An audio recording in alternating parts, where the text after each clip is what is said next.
soy Paola Esteban y quiero darles la bienvenida a este programa especial que hemos preparado para ustedes acerca de uno de los temas más controversiales de las últimas semanas, y es un tema además que se ha venido tratando desde hace ya un muy buen tiempo cuando comenzó el gobierno de Gustavo Petro, y es el tema de las pensiones, particularmente en el caso de las mujeres. Este programa especial se une en dos podcasts: de mujeres, donde hablamos temas que son relevantes para las mujeres, y El Bolsillo, uno de nuestros podcasts estrella, y que sin duda trata temas de economía y todo lo que está sucediendo alrededor de este tema en Colombia. Me acompaña Miguel Alguero, uno de nuestros periodistas más destacados y el periodista de economía de Vanguardia. Miguel, gracias por estar en este programa especial. Gracias, Paola, por la invitación, pero también por abrir este espacio para que el podcast de mujeres con el podcast El Bolsillo de Vanguardia, el Sistema Informativo de Santander, hagan este programa especial para hablar sobre la sentencia, el fallo, la decisión de la Corte Constitucional sobre la pensión de las mujeres. De eso vamos a hablar en este episodio. Miguel, este tema está tomando un marco supremamente controversial. Parece una buena idea desde un punto de vista superficial, por decirlo de alguna manera. Desde un primer punto de vista parece una gran idea y una de las mejores soluciones para el tema de equidad para las mujeres en materia pensional, pero luego, cuando hablamos con los expertos, nos damos cuenta que hay una especie de letra chiquita tras esta bien intencionada, por supuesto, decisión de la Corte. Cuéntame cómo lo has visto en estos días que has hablado con todos los expertos en esta materia. Bueno, en junio nos sorprendió con una decisión de la Corte, y es: a partir del 2026, las mujeres en Colombia dejarán de cotizar de 1.300 semanas para poder pensionarse y cumplir la edad que, pues la edad está igual, que son 57 años, y bajar a 1.000 semanas.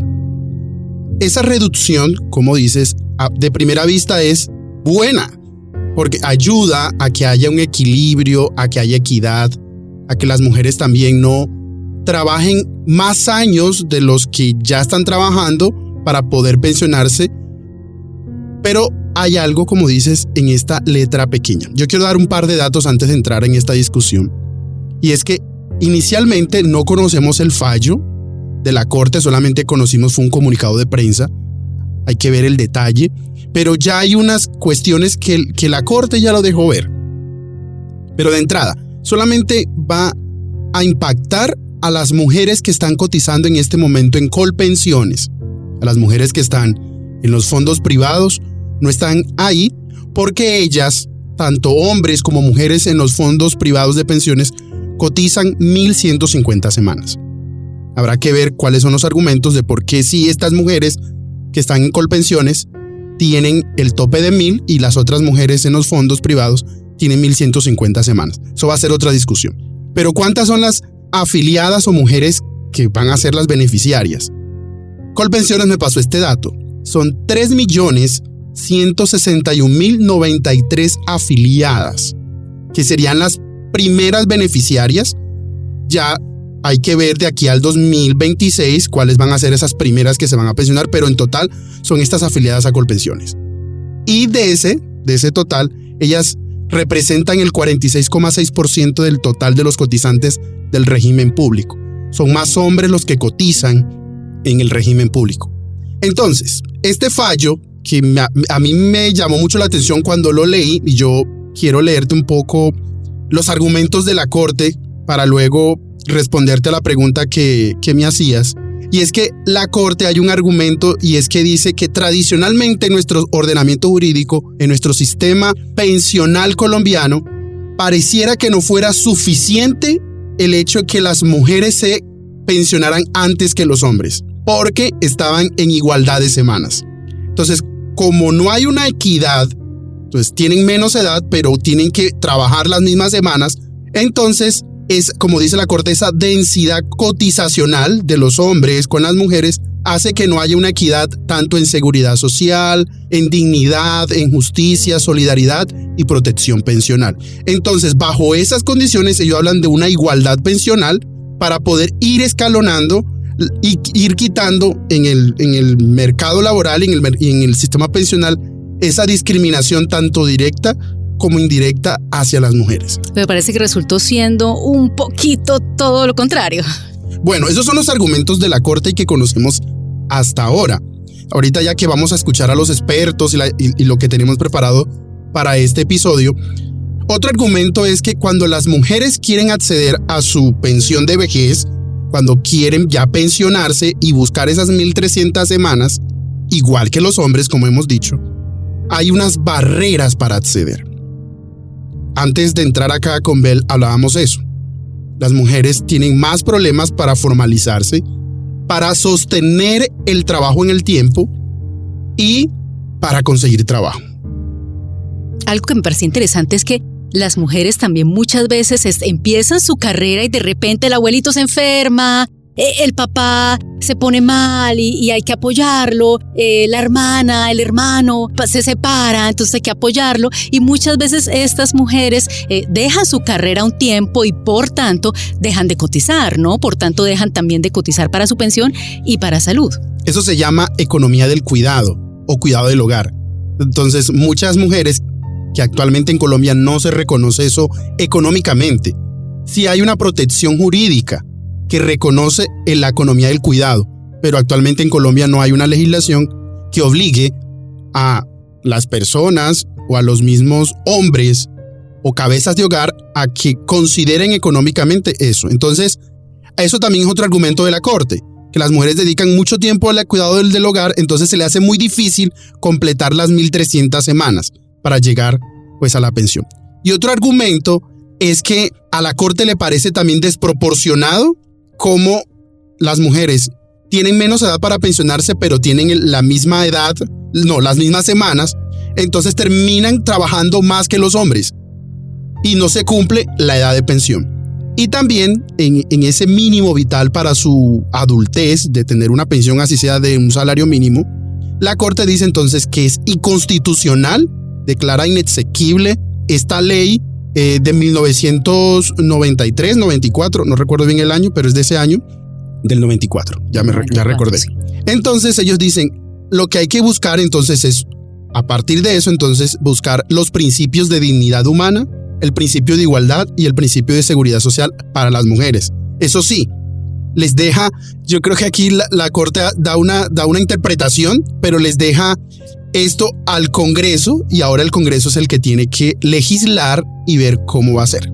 Porque ahorita más adelante le doy esos datos de cómo va a ser cómo tiene que hacer el Congreso. Pero yo, ¿cómo te digo?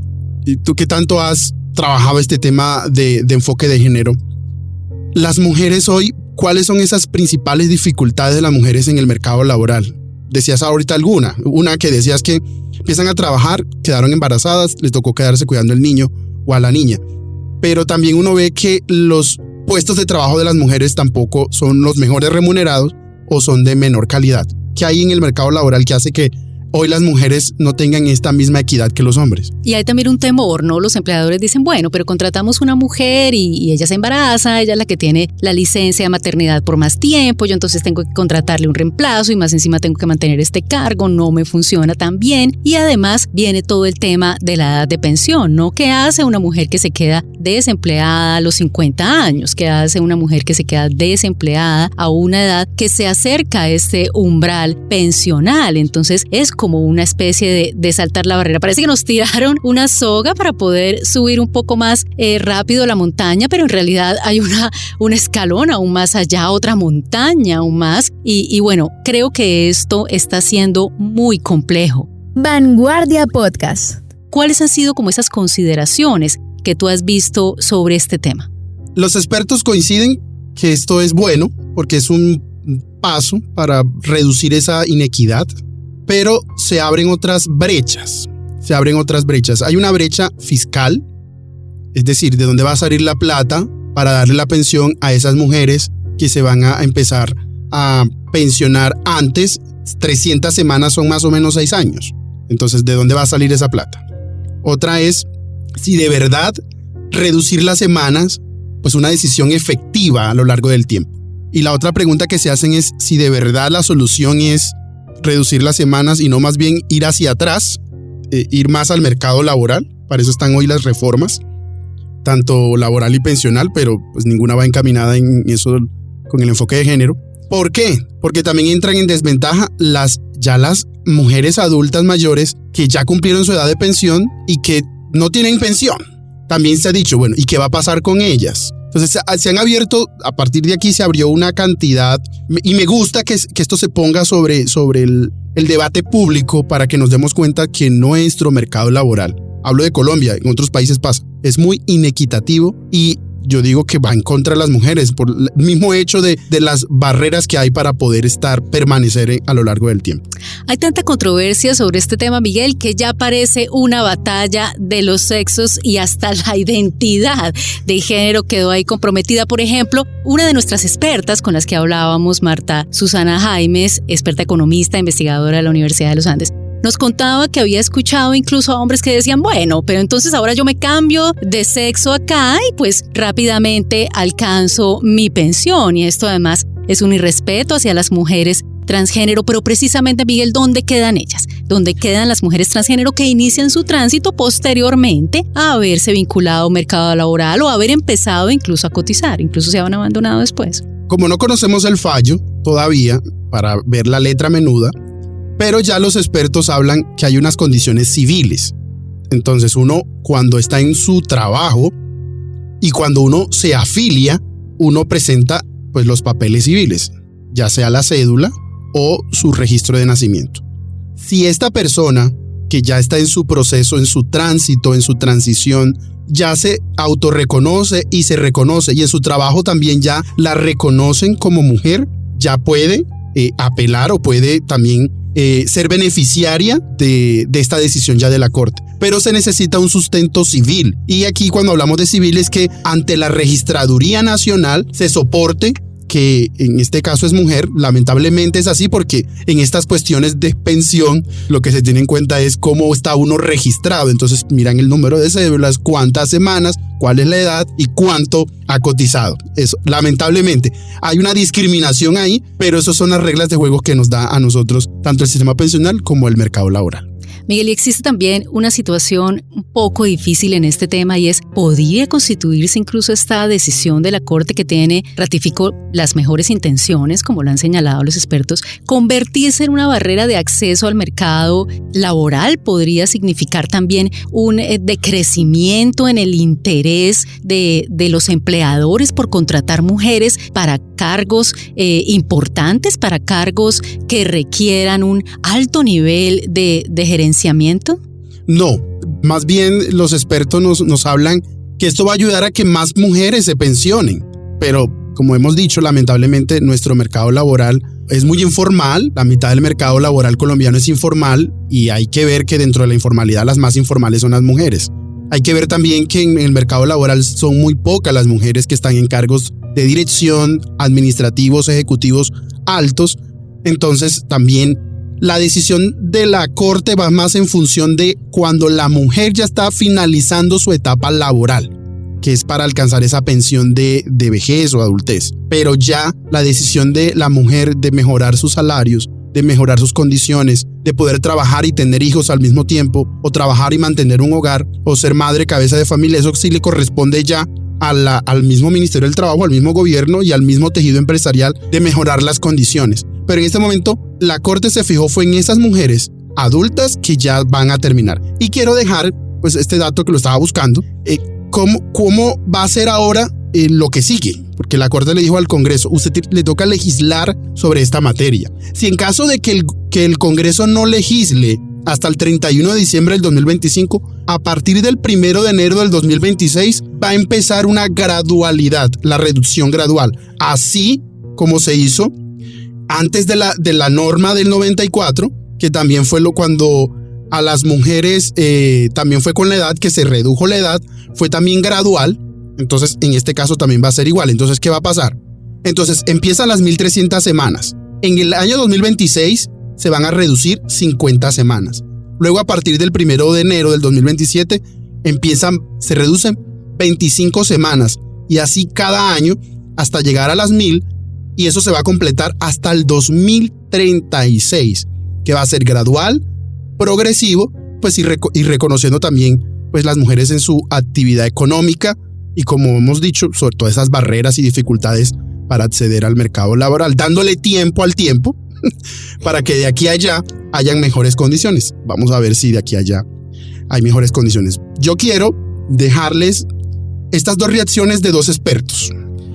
Está Oliver Pardo, quien es el director del Observatorio Fiscal de la Javeriana. Él nos dio también sus reacciones de inmediato apenas se conoció este fallo, y también la del profesor Andrés García, quien es docente de Economía e investigador del Observatorio Laboral de la Universidad del Rosario, quienes los dos coinciden en que es bien intencionada, pero cada uno tiene una visión de lo que representa este fallo. Vamos a escucharlos. Hola, gracias. Soy Oliver Pardo, director del Observatorio Fiscal de la Javeriana. La sentencia de la Corte Constitucional es bien intencionada. Va a permitir que más mujeres puedan pensionarse, pero esto genera graves problemas en términos de costo fiscal en el corto, mediano y largo plazo, porque naturalmente más mujeres pensionándose más temprano van a recibir más beneficios, y la financiación de estos beneficios requiere de recursos que tienen que salir de alguna parte. Tendrían que salir de recortar el gasto público en otros sectores, incluyendo, por ejemplo, transferencias a las mujeres de más avanzada edad que ya no pueden cotizar, o de más impuestos, o hay que buscar alguna forma de financiar esto. Y eso tiene implicaciones no solamente, aún de aprobarse la reforma pensional, esto tiene implicaciones no solamente en términos del régimen de transición, sino también en el proyecto de reforma pensional que transcurre en el Congreso. Va a ser muy difícil plantear un proyecto donde el requisito de semanas para las mujeres esté por encima de las 1,000 semanas. Esto replantea todos los cálculos que hay que hacerse, lo cual lleva a una pregunta muy interesante. ¿Con qué criterio la Corte Constitucional puede decir que el requisito debe ser de 1,000 semanas? Hay un estudio técnico serio, actuarial, detrás de ese número que la Corte Constitucional plantea. Hay una estimación de los costos fiscales que genera esta decisión de la Corte. ¿Con qué criterios está asumiendo la Corte Constitucional para fijar estos parámetros sin ningún tipo de estudio técnico? Hay otro elemento muy preocupante. La sentencia de la Corte dice que eso es para el régimen público de prima media, no para el régimen de ahorro individual, lo cual va a generar incentivos enormes a que las mujeres se pasen en masa al sistema público, lo cual va a exacerbar los problemas de sostenibilidad fiscal, dado que en el régimen público se reciben subsidios mucho más generosos por parte del Estado que en el régimen privado.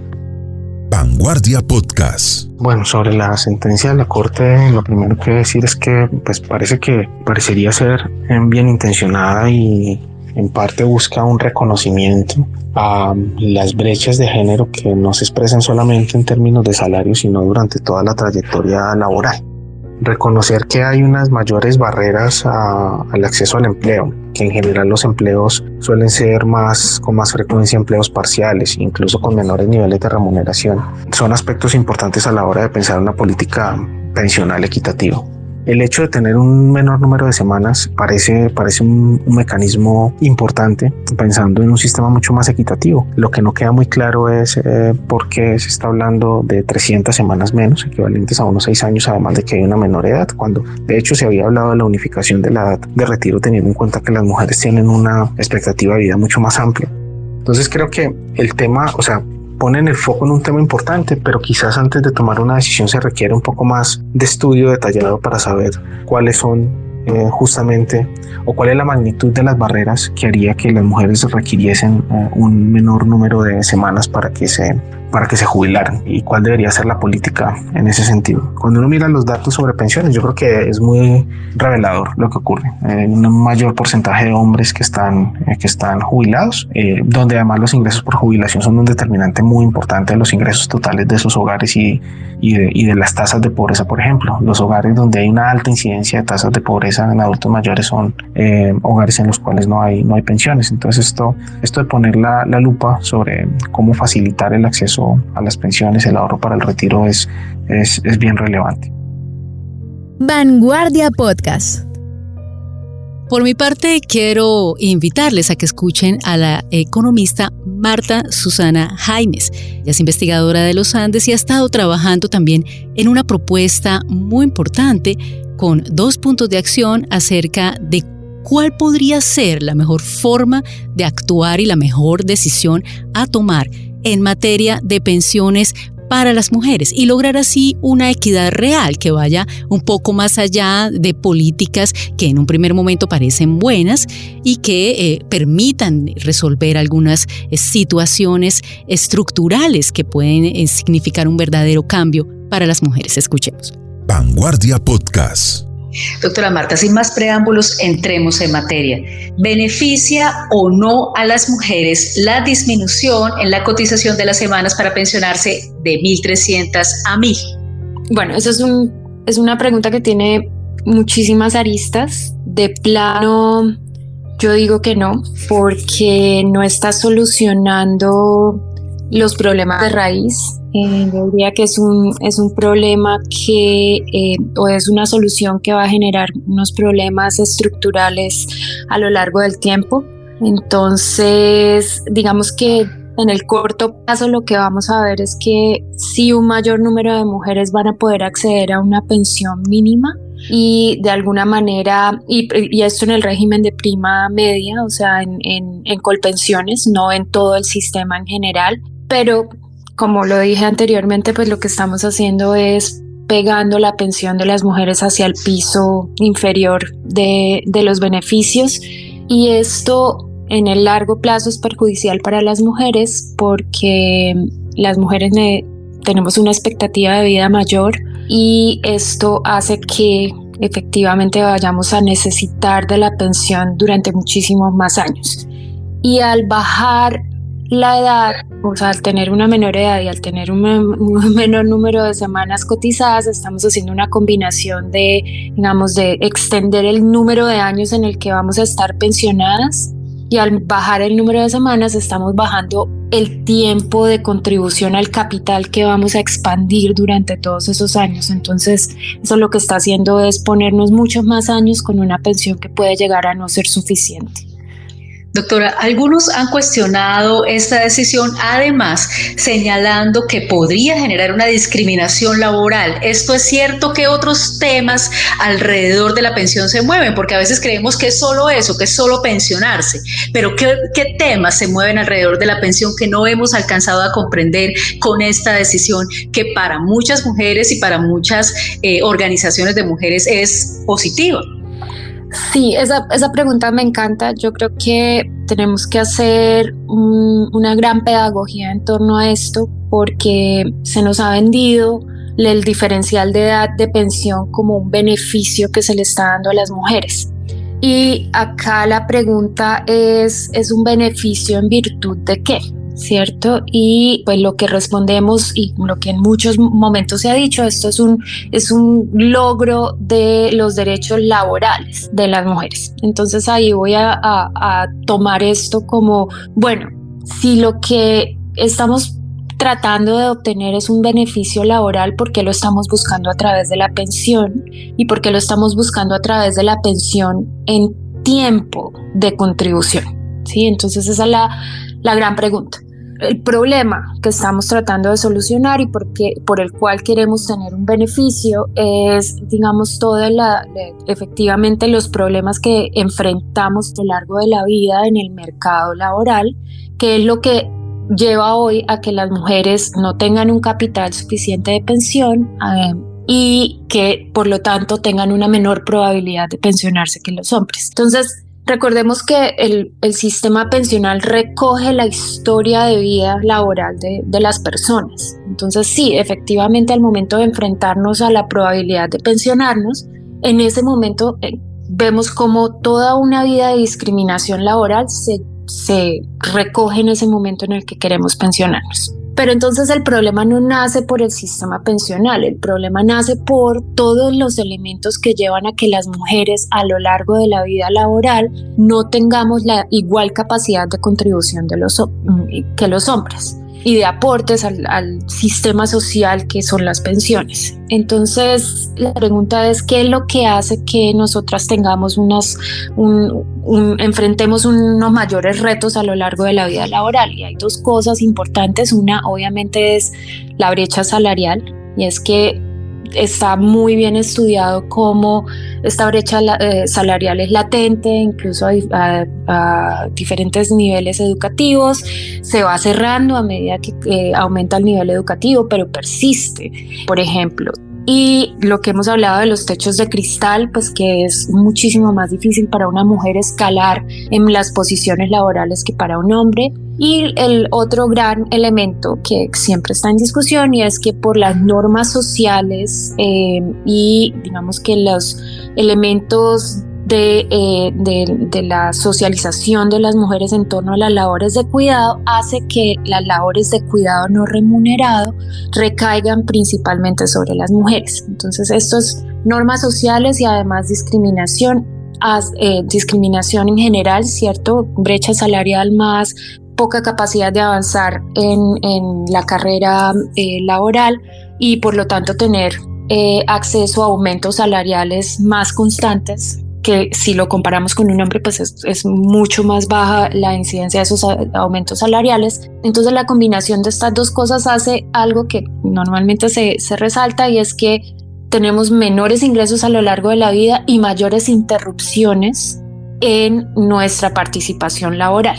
Entonces, estas mayores interrupciones por lo general están ligadas a momentos en que la mujer se retira de la fuerza laboral para asumir cargas de cuidado no remunerado. Y eso es lo que ha llevado a que muchos movimientos digan, bueno, para poder compensar por estos dos elementos que se dan a lo largo de la vida laboral, deberíamos tener una menor edad de pensión. Pero pues tenemos que partir de que los problemas del mercado laboral no se deben solucionar a través del sistema pensional, porque lo que va a generar es un impacto, digamos, que se revierte sobre el mercado laboral. Y ahí voy a tu pregunta, y es que desafortunadamente, pues si las mujeres se están haciendo acreedoras de un beneficio en el sistema pensional, pues el mercado laboral puede asumir algunos elementos de discriminación. A mí particularmente me preocupa que la edad de pensión tan temprana que estamos ya adjudicando en Colombia para estándares internacionales es una edad de 57 años, es una edad de pensión muy temprana. Eso lo que quiere decir es que las mujeres que se estén acercando a esa edad de pensión van a tener una menor probabilidad de empleo, o viéndolo de otra manera, una mayor probabilidad de desempleo, porque precisamente el mercado laboral las percibe como que tienen una mayor probabilidad de retirarse a medida que se acerquen a esos 57 años. Entonces, digamos que normalmente lo que esto empieza a pasar es, si tenemos dos trabajadores con exactamente igual condiciones, uno es hombre y otro es mujer, ambos tienen, pongamos el caso extremo, 55 años. Entonces, pues el empleador, al enfrentarse a esto, digamos, no es que esté diciendo que es un costo para el empleador que la mujer se vaya a retirar, pero sí el empleador lo va a ver como un riesgo, emplear a una mujer de 55 años, que existe la posibilidad que en 2 años se retire. Entonces ahí va a decir, pues prefiero emplear al hombre de 55 años, que al menos lo voy a tener por lo menos 7 años más, y no 2 años más como sería la mujer. Entonces estas son, digamos, esas lecturas que empieza a hacer el mercado laboral, que podemos llamarlas discriminación, ¿sí?, que derivan del impacto que hay en el sistema pensional.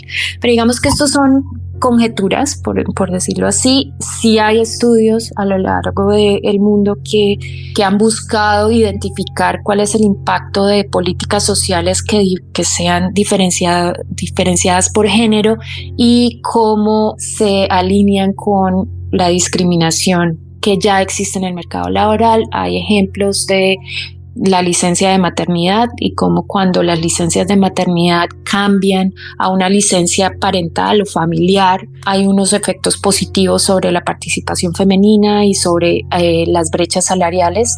Entonces, esto es como la línea que hay un poco de pensar, bueno, a veces políticas que en el diseño buscan tener unos beneficios, cuando se mira el impacto o el resultado, desafortunadamente tienen los efectos contrarios.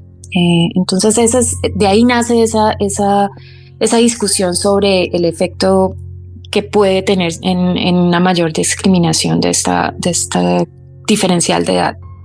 Vanguardia Podcast. Se ha hablado mucho sobre el tema de las pensiones. Este ha sido sin duda un tema que este gobierno ha tocado entre muchos otros, pero había anunciado que se necesitaban hacer reformas. ¿Por qué se toma esta decisión, doctora? Muchos y muchas mujeres también se preguntan esto. ¿Por qué se toman estas decisiones? ¿Por qué tomar esta decisión? ¿Qué es lo que está pasando con el sistema pensional en realidad, particularmente para las mujeres? Pues, digamos, bueno, yo soy economista, no soy abogada. Para mí tiene sentido, o digamos es lógico que la Corte Constitucional hubiera tomado esta decisión, porque la Corte Constitucional está tomando una decisión de acuerdo a los derechos y la concordancia de la regla con, por ejemplo, de la regla de la edad con el número de semanas cotizadas, y eso, digamos, tiene esa coherencia, y es lógico que la Corte hubiera ido en esa línea. El problema no es de la Corte, por ejemplo, el problema es de cómo como sociedad estamos definiendo el diseño de nuestro sistema pensional, que por naturaleza es un sistema donde se están conjugando un gran número de acuerdos sociales, y nuevamente porque desde hace mucho tiempo han existido movimientos que han tratado de reivindicar estas brechas a las que se enfrentan las mujeres a través del sistema pensional. Inicialmente, cuando los sistemas de pensiones eran todos de beneficio definido y sistemas de reparto, donde pues hay una bolsa común, digamos, a la que llegan todas las contribuciones, y si hay una redistribución al interior. Cuando existían esos sistemas, cuando todo el sistema pensional funcionaba así, tenía sentido que existiera un diferencial de edad. Y otra cosa que es importante resaltar es que en esos tiempos, pues obviamente, digamos, las características de las familias eran muy diferentes. Entonces, por lo general, había una conjugación entre la pensión del hombre y la mujer, ya cuando las mujeres estaban insertándose en el mercado laboral. Entonces, en ese momento, y esto es una historia que he leído anecdóticamente también, de por qué, digamos, la historia de los diferenciales de edad de pensión entre hombres y mujeres nace no necesariamente por compensar a la mujer, sino también porque, como en la mayoría de las parejas en cohortes anteriores, la diferencia entre el hombre y la mujer era alta. En promedio era 7 años, algunas parejas más de 10, y esto estoy hablando pues en general para el mundo. Entonces se buscó también que pues para que el hombre tuviera una pensión, para que disminuir el tiempo de pensión del hombre digamos, solitario, se bajó la edad de pensión de la mujer para que la mujer pudiera retirarse y pasar algún tiempo de esa pensión con su pareja. Este es el caso particular de los Estados Unidos, por ejemplo, y en Europa también hubo como esas discusiones de por qué justificar ese diferencial de edad. En Estados Unidos, inicialmente el sistema se creó con igualdad de edad para hombres y mujeres, y en un momento hubo un cambio en la reglamentación donde la motivación era precisamente esa, que los hombres no querían estar solos durante su pensión, entonces que se bajara la edad de la pensión de las mujeres para que ellas pudieran estar en el hogar con ellos. Voy a ser sarcástica acá, obviamente, para que la mujer estuviera en el hogar haciendo las labores de cuidado no remunerado. No pudieran cuidar, claro. Sí, entonces digamos que necesariamente esa historia de que es una reivindicación de derechos no es tan clara, ¿sí? La tomaron los movimientos laborales también como una bandera, de nuevo pensando en que en los sistemas de reparto y de beneficios definidos sí hay una redistribución, pero y en los sistemas de beneficios definidos pues no había una regla digamos, de cuánto era tan clara de cuánto era el capital contribuido a lo largo de la vida versus los beneficios que se iba a recibir, que es precisamente la definición de beneficios definidos. Entonces, en ese contexto sí tenía sentido y sí tenía el efecto deseado también, sí había una redistribución desde los hombres que también mueren a edad más temprana hacia las mujeres que se retiran más temprano y tienen que permanecer más tiempo que los hombres en el periodo de pensión. Ahora, en los nuevos regímenes, en los regímenes de cuentas individuales, en los regímenes donde los beneficios están definidos por el capital ahorrado a lo largo de la vida y no por una regla generalizada para todos, ¿cierto? Ahí es muy diferente la historia. Y incluso para el caso de Colombia, si estamos disminuyendo el número de semanas en que las mujeres van a estar contribuyendo, estamos disminuyendo el periodo de tiempo en el que las mujeres van a estar capitalizando su pensión y por lo tanto estamos disminuyendo el valor de los beneficios que van a recibir en el periodo de pensión, ¿sí? Entonces hay dos efectos. En el régimen de prima media en este momento estamos aumentando la probabilidad de que la mujer se pensione al bajar las semanas y al hacer que concuerde el número de semanas con la edad en la que a la que se tiene derecho a la jubilación, pero estamos, como dije inicialmente, digamos que trayendo hacia el piso el beneficio de las mujeres, que lo que yo creo es que lo más probable es que aumentemos la probabilidad de pensión, pero vamos a aumentar la probabilidad de pensión con pensión mínima, que no es lo deseable. Nuevamente, si quisiéramos ser más justos, y esto es diciéndolo claramente, ser actuarialmente justos, el hecho de que las mujeres vayan a requerir la pensión por más tiempo también debería estar atado a que la mujer contribuya por más tiempo para tener más capital. Ahora te voy a dar, por ejemplo, un par de datos. Encontré un trabajo de la Universidad de los Andes de Andrea López Rodríguez y ella hace los cálculos actuariales para estimar el número de años en que un hombre requiere la pensión si se pensiona a los 62 años. Y, por ejemplo, un hombre que se pensiona a los 62 años va a durar pensionado en promedio 21.43 años. Vamos, 22 años de pensión va a requerir el hombre. Y para las mujeres, si la edad de pensión son 57 años, ellas van a necesitar la pensión por 30 años en promedio. O sea, siempre es un poco más. Es una diferencia de 9 años. Es muchísimo más tiempo. Entonces lo que esto también quiere decir es, las mujeres no solo capitalizamos menos y vamos a tener una menor pensión. Actualmente el riesgo de pobreza en vejez de las mujeres es muchísimo más alto que el de los hombres, y eso es lo que necesitamos realmente tratar de cubrir con una pensión, evitar el riesgo de pobreza en la vejez. Entonces ese es, digamos, como el gran problema ahí. Y la otra gran pregunta que yo tengo es, digamos, cuando pensamos en qué es lo que queremos solucionar, y si estamos diciendo que lo que queremos solucionar o por lo que queremos compensar es por el trabajo no remunerado, yo soy muy de la línea de decir, yo no quiero que me reconozcan mi trabajo no remunerado en tiempo, yo quiero que me reconozcan mi trabajo no remunerado en plata.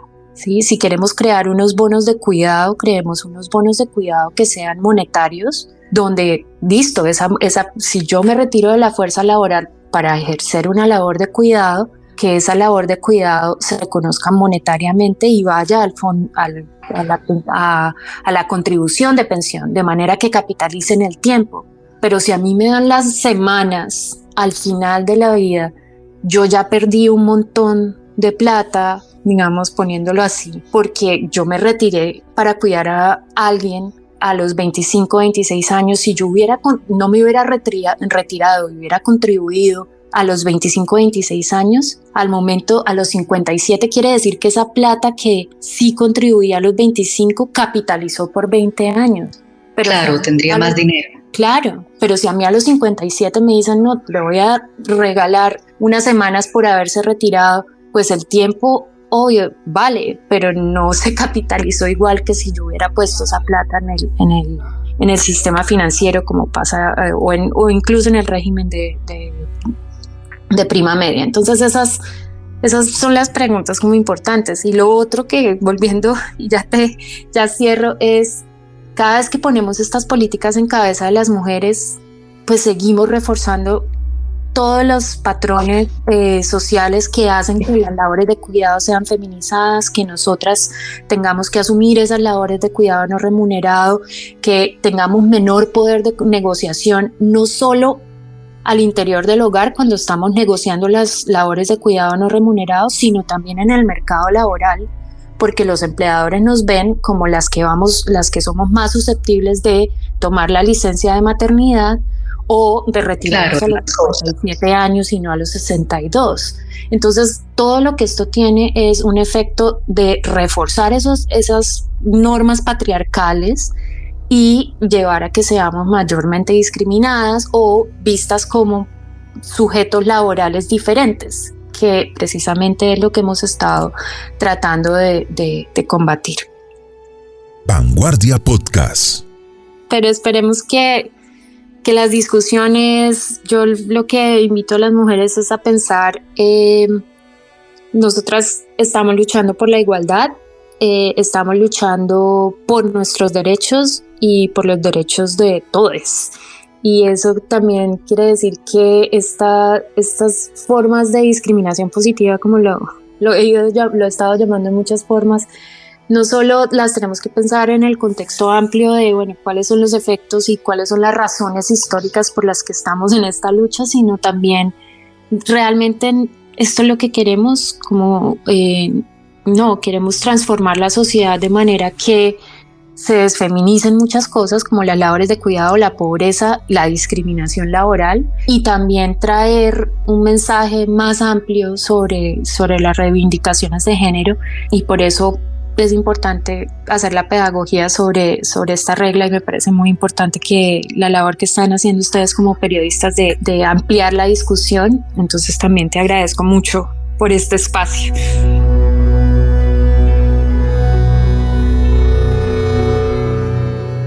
Miguel, para finalizar, cuéntame qué crees que va a pasar en materia de este tema en los próximos meses, y ¿podrá el Congreso echarse esta carga o hay demasiado embrollo en este momento? Lo que sí está seguro es que esta decisión va a cambiar hacia futuro las reglas de juego del sistema pensional. Ya cambia por completo el panorama del sistema pensional, porque ahora estamos cursando una reforma pensional. De entrada, los expertos dicen el gobierno tiene que tener en cuenta ya esta sentencia, sin conocer aún el fallo, pero tiene que tenerla presente para su reforma pensional. Vamos a ver si el gobierno es prudente y frena esta reforma esperando la decisión de la Corte, pero tiene que saber que tiene que legislar en función de lo que ya dijo la Corte. Lo otro es que el sistema pensional también va a tener una carga más. Esas 300 semanas de esas mujeres hay que buscar de dónde va a salir esa plata, porque son 6 años menos de cotización. Entonces, la sostenibilidad financiera del sistema y las proyecciones financieras del sistema pensional también, ¿qué va a pasar con la sostenibilidad? Eso es otra pregunta. ¿Qué va a pasar hacia el futuro? Hay expertos que dicen que eso va a salir del presupuesto general de la nación. Eso implica que o los colombianos se meten la mano al bolsillo para dar más impuestos, para que haya más recursos en el Estado, o a qué otros sectores de ese presupuesto se le va a empezar a quitar para meterlo a la bolsa de las pensiones. ¿Qué va a pasar también? Las mujeres, pues con esta decisión, con esta fallo de la Corte también, tienen que ir pensando, como lo decían algunos expertos ya consultados, y es que las inequidades del sistema no solamente son pensionales. Entonces también tendremos que esperar un poco más, como te decía, de aquí al 2036, si esas inequidades y brechas se han reducido. Eso también esperemos a ver qué va a pasar de aquí a estos 10 años más o menos. Y lo otro también es que si este fallo es acertado o desacertado, eso lo dice un experto, lo dirá el tiempo. Pero por ahora solamente con esta decisión no se soluciona. De pronto sea una solución inmediata, más o menos desde un ámbito jurídico, pero ya cuando hablamos desde la economía, desde lo social, lo laboral allá, en la empresa, ya son otras condiciones. Por eso hay unas dudas. Yo quiero que escuchemos, antes de finalizar, escuchemos al abogado Kevin Hartman, quien es experto en pensiones, que nos da algunas dudas de esta sentencia de la Corte. Varias dudas que deja esa decisión. La primera de ellas es porque la Corte Constitucional toma partido por uno de los actores en la competencia que existe hoy en día entre los regímenes público y privado de pensiones. Número dos, ¿por qué se toma esas atribuciones, esa discrecionalidad? Lo segundo es que no está muy claro por qué las 1000 semanas, por qué no se redujo más, por qué no se redujo menos. Eso pues tendrá que ser objeto de discusión. Supongo que será uno de los argumentos de la sentencia. Una de las razones puede ser porque así estaba regulado antes de la ley 7900, lo cual está diciendo la Corte: estamos tratando de revivir una ley que estaba ya derogada desde hace más de 20 años.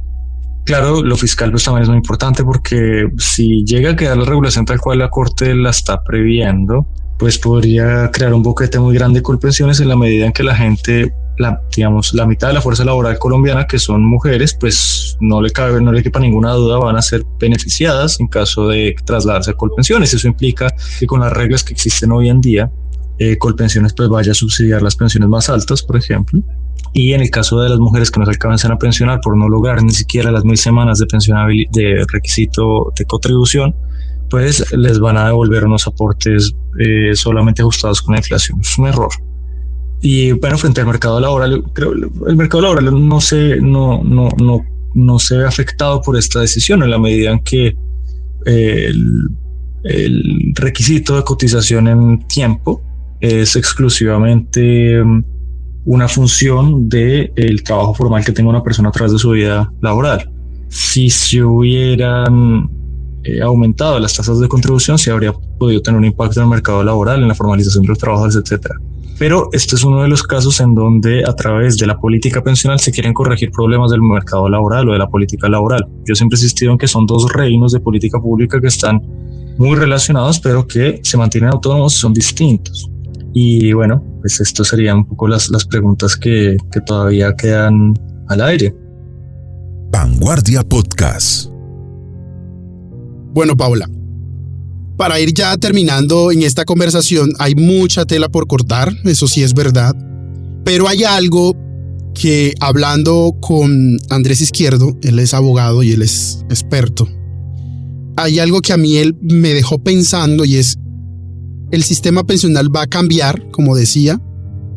Él me decía, para bien, porque se le va a dar a la mujer un reconocimiento que el mismo sistema le había negado, y es trabajar más para alcanzar ese mínimo vital que es una pensión, ese aseguramiento en la vejez.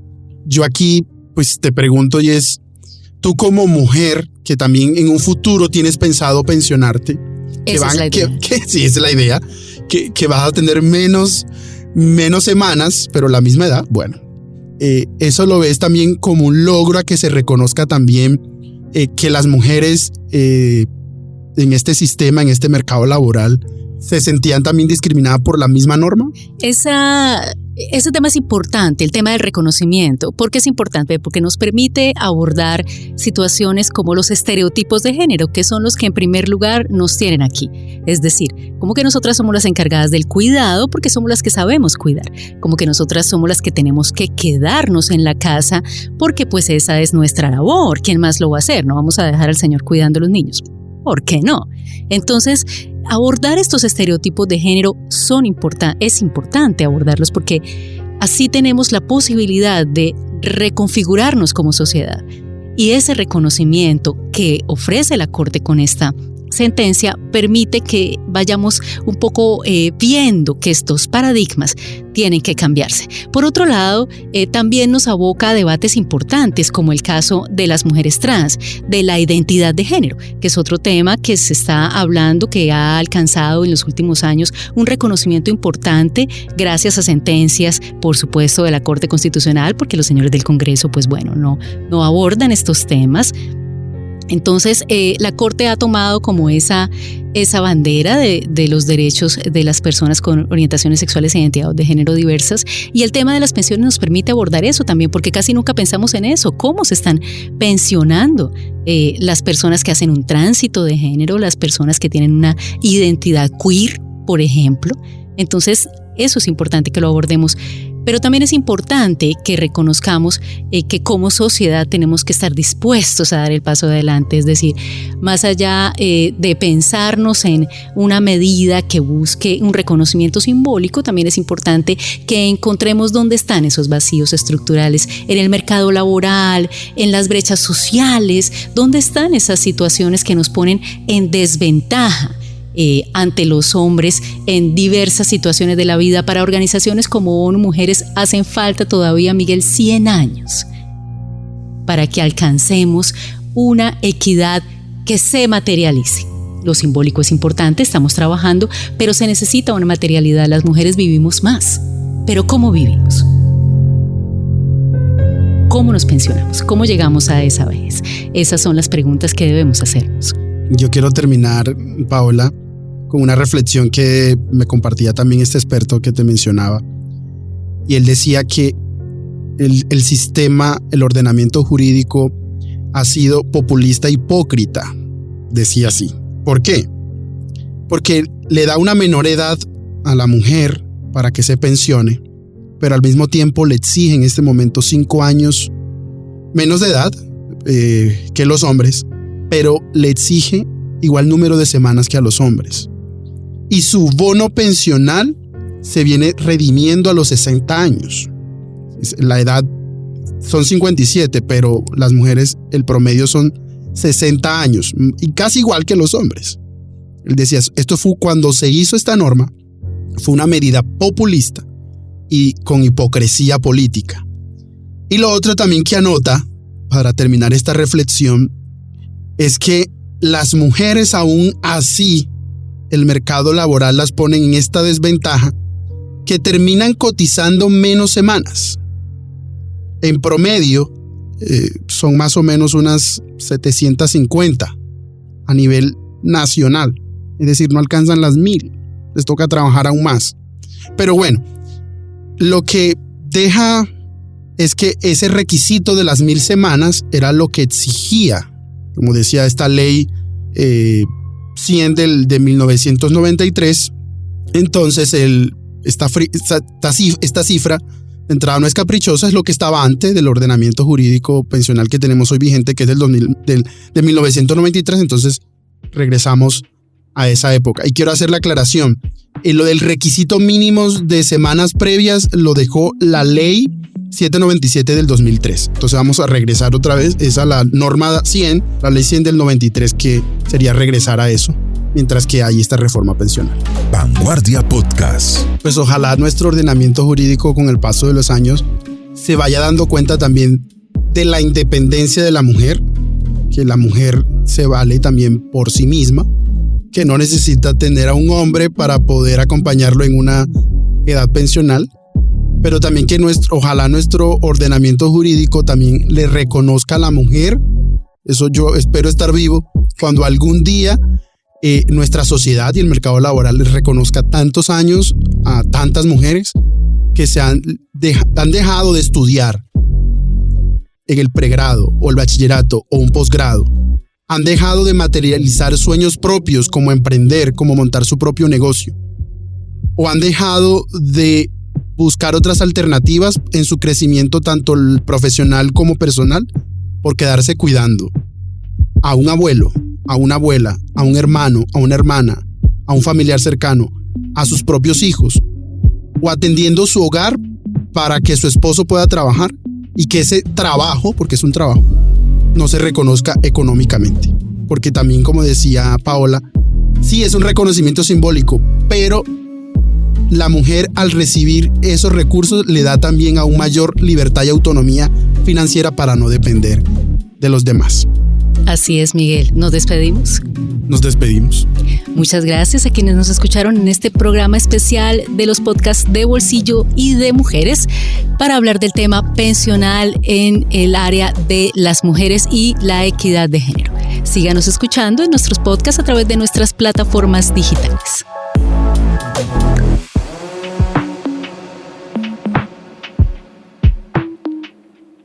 Vanguardia Podcast.